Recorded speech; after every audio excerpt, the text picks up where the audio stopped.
Hello everybody, welcome back to my channel Trading Secrets. This channel is for entertainment purposes only. For those of you who do not know, my name is Ali. I have over 20 years experience teaching accounting, economics, business and law. Through this channel I'll be providing some stock analysis and a quick update on the $1 Million Challenge.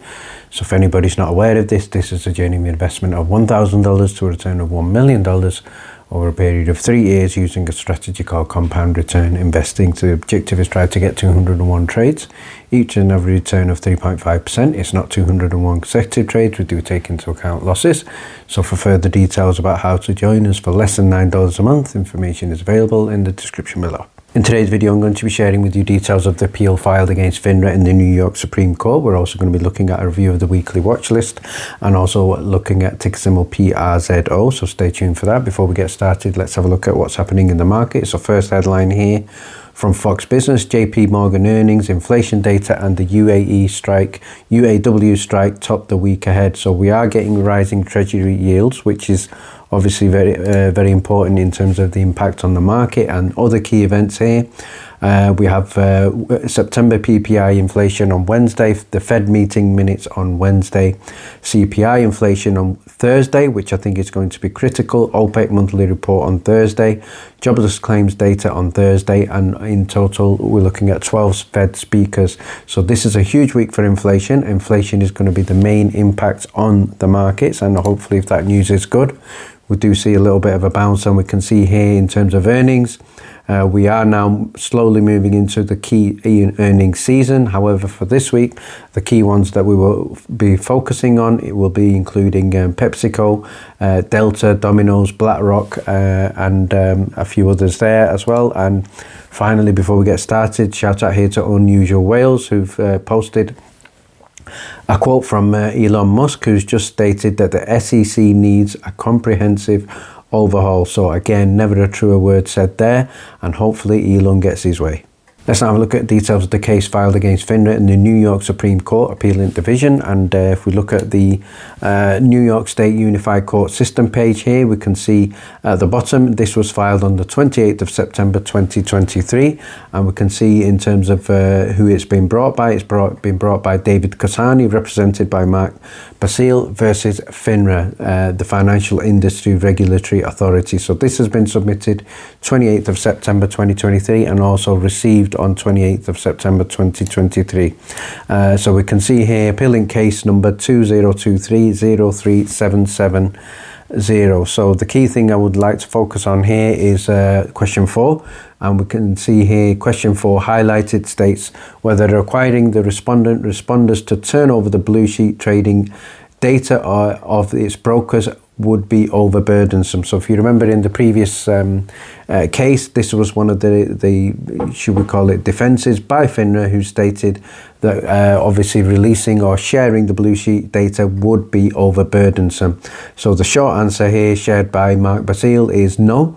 And one of the reasons for this is the respondent has already admitted it has the blue sheet data for its own internal investigation. So the judge cannot deny this.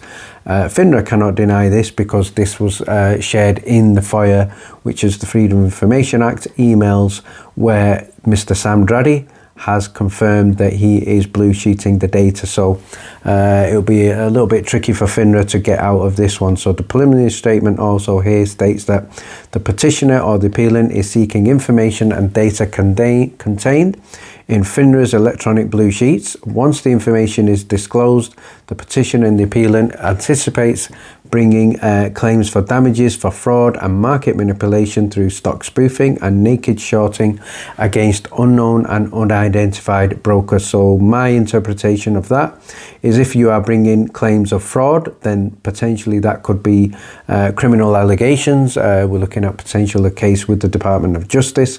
However, I think they would require some significant evidence of that.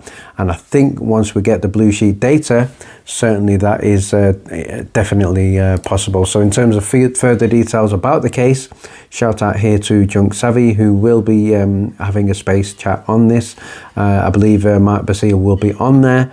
So you will have an opportunity to get some live Q&A Monday, the 9th of October 2023.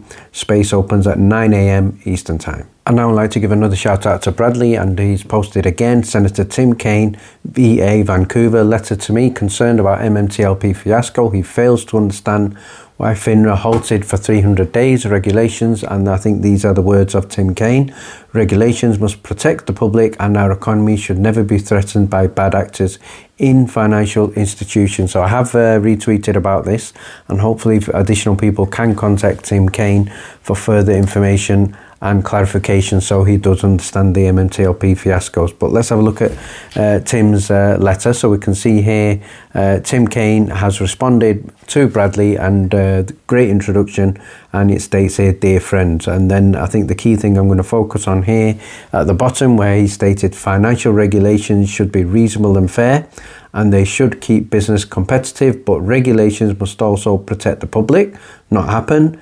The economy, not happened, and the economy should never be threatened by bad actors in financial institutions. That needs investigating. Sensible safeguards must be kept in place and monitored for effectiveness, definitely not the U3 halt. I will be sure to keep your views in mind as the Senate engage in oversight and considers legislation on financial regulations. So I think certainly Tim here needs probably a little bit more information in terms of the specifics, but a positive response here so far.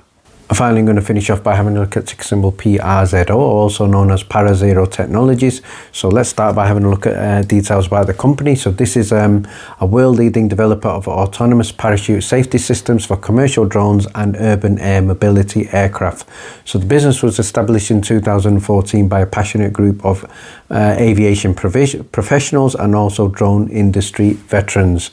So a good introduction there. However, the company will be a low float, high risk stock. So there has been some news. So shout out here to Globe Newswire with the headline dated October the 6th, 2023. Australian regulator approves the first commercial drone flights in populated areas and near people using PRZO safety systems. So good news for the company. The company is now going to make history overcoming the previous regulatory barriers, now enabling the first operational approval in Australia for an organisation to conduct advanced drone operations in populated areas and also near people. So great news for the company there. Further details here we can see in terms of their potential. They have advanced parachute safety technology, and I think there is going to be a demand for that. They're also now proud to be the first commercial drone operator and training provider to bring this new capability to the Australian market. So hopefully the Australian market is the first of many.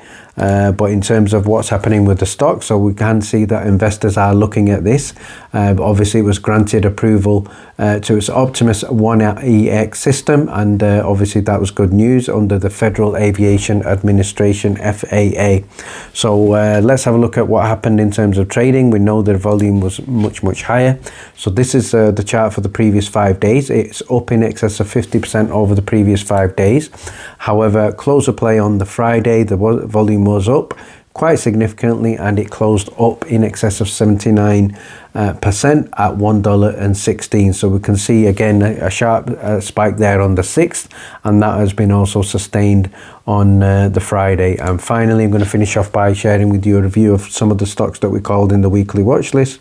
And I think the best call that we had was ticker symbol ICU. There was a news of an FDA breakthrough that we shared exclusively in the Discord for ICU, and I believe this was up 60% on the week. So congratulations to everybody who got in ICU. If you would like to get the next weekly watch list, details are in the description below. Thank you very much for watching. Please stay tuned.